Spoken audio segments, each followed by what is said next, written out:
welcome back to my channel. So in today's video I have a tutorial on how I made this Nutella jar squishy. I've wanted to make this squishy for the longest of times and now I finally done it, so I get to share it with you. So let's just get straight on into the tutorial. So to start off with, I took a small block of memory foam. This I purchased off eBay. I just went on there and I typed memory foam, cut to size, and purchased a piece off a random seller's site. What I then did was I drew the Nutella jar from side on, and then on the top I drew out a circle. I then took my scissors and cut all the way around, kind of into the foam from the outside, and just made little slits where I wanted the top of the lid to start. I then cut off the excess pieces around that so that the top bit was kind of separate to the jar shape. To make the jar shape more kind of like it actually is in real life, I then started to kind of cut the edges away at the top so that it was beveled, and then I just started cutting away at the shape that I drew out. I also went and smoothed out the edges along the bottom to make them nice and rounded also. Now, looking at the Nutella jar side on, I then realised I needed to make the jar slimmer on each of the sides, so I just trimmed about 1 centimetre or so off each of the sides to make it smaller than the lid.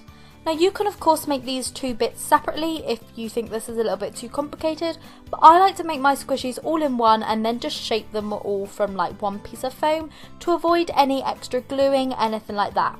So once I had the rough shape, I then went back in with my Sharpie pen and just drew out the jar shape again, and this was so that I had a neater kind of finish to work with, and then I just cut it down to that size, smoothing out as I went along and rounding off all the edges to make the Nutella jar nice and smooth.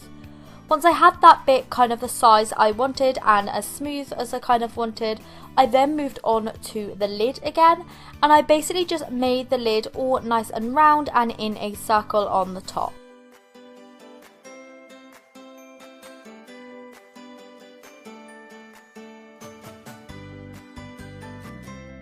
When working on the lid, I kind of really treated this as a separate piece just to make sure that the lid was nice and circular and looked like it was on top of the jar rather than just kind of like coming out of it.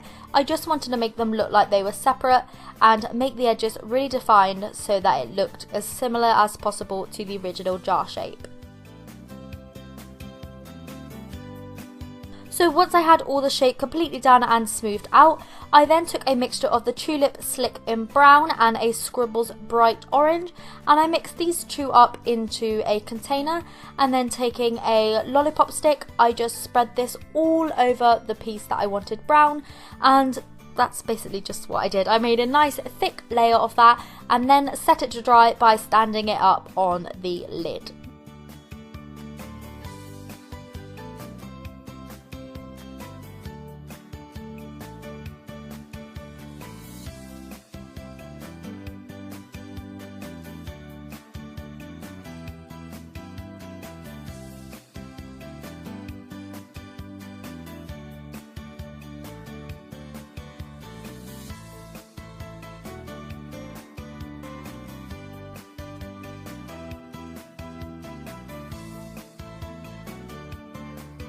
Once the first layer of brown was completely dry, I then went ahead and did another layer of brown over the top of this, smoothing it out as I went along. This layer is a lot more easier to get smoother as you're just like kind of sliding it onto the plasticky kind of feel that you had from the first layer, and you don't use as much paint on the second layer, so yeah, it's even better. You just want to spread it on. Now, when I was spreading this, I honestly thought that it kind of looked like Nutella, like it was the perfect colour match. Like, I cannot believe it. It just looks like wet Nutella, and I was just like, this is making me really hungry because I love Nutella. But the problem is, when I have Nutella, I end up eating the jar with a spoon. So let me know if anybody else does that, by the way. So if you eat Nutella with a spoon, let me know down in the comments. Anyway, once the layer of brown had then dried again, I went in with a white puffy paint and I just squirted this out into another little tub, and I just kind of used a lollipop stick and a mini paintbrush to kind of get that on the lid and make it nice and kind of neat around the edges where it met the brown. I also then went ahead and spread this along the top. This bit of footage did get corrupted, but it didn't matter, I just painted the whole of the lid white.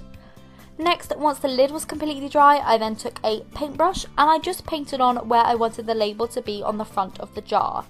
Now, you can of course put the label all the way around. I didn't really want to. I'm not sure why I didn't want to, but at the time when I was making this, I didn't want to put the label around, so I just put it on the front and that worked out perfectly. I just painted on a nice thin layer to see where I wanted it to be, and then I just patted on loads of puffy paint to kind of thicken it out and make it nice and opaque. Once the layer of white had then fully dried, I went in with a black puffy paint and a paintbrush and just wrote out the letter N, and then I went in with some red puffy paint using the same paintbrush again. I just wiped it off and I just did the U-T-E-L-L-A, the rest of the word Nutella after the N, just to copy the Nutella logo. This was pretty easy to me. I found I just did it on my own kind of handwriting rather than really trying to copy the logo, and this I find is a lot easier when you do this rather than really focusing on trying to get it right, as you might just mess it up.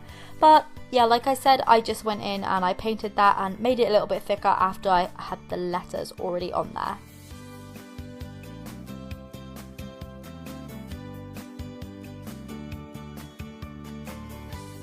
Next, I went ahead and popped a little kawaii face on. Obviously, I love to put kawaii faces on absolutely everything, so I went ahead and did that on the very bottom of the label. I started off with 2 big black eyes using my paintbrush and some black puffy paint, and then I went and found my dotting tool and popped the little mouth on. I was going to keep it as a little smiley, but then I decided I wanted to put it into a little happy face. And then with my dotting tool again, I used pink for the blush either side of the eyes, and then with some white puffy paint again, I just popped on some highlight to the eyes. I then decided to take some more of that pink puffy paint and just add it to make a little tongue in the mouth, and I just think it's so cute. Just look at it, it's so cute. Anyway, so once all the face and the logo was completely dry, my squishy was then complete and ready to be squished.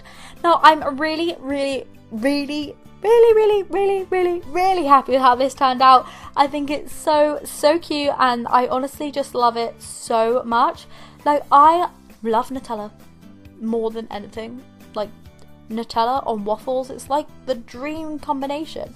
But I just had to make a squishy from it, and I have seen in the comments recently that some of you wanted a Nutella squishy, so I just knew that the time was right and I was to have to make one.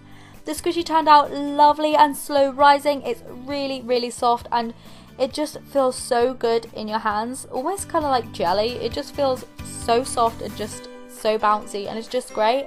Slow rising of it is brilliant just because of the really thick layers of paint that I popped on. It did take quite a while for it to dry. I made this over a course of 2 days, but it was totally worth it, and I'm really happy with how it turned out, if you haven't already guessed. I'm really happy with its little face. I just think it looks so cute. I'll show you here. Just look at this. So cute. And yeah, I'm really happy with it. So if you did like this video, then please do give it a thumbs up, as it really does help me gauge what type of video you want to see. I do have 2 more designs coming up over the next couple of days. One coming tomorrow, which I'm really excited for you to see. And yeah, I'll see you tomorrow. Bye!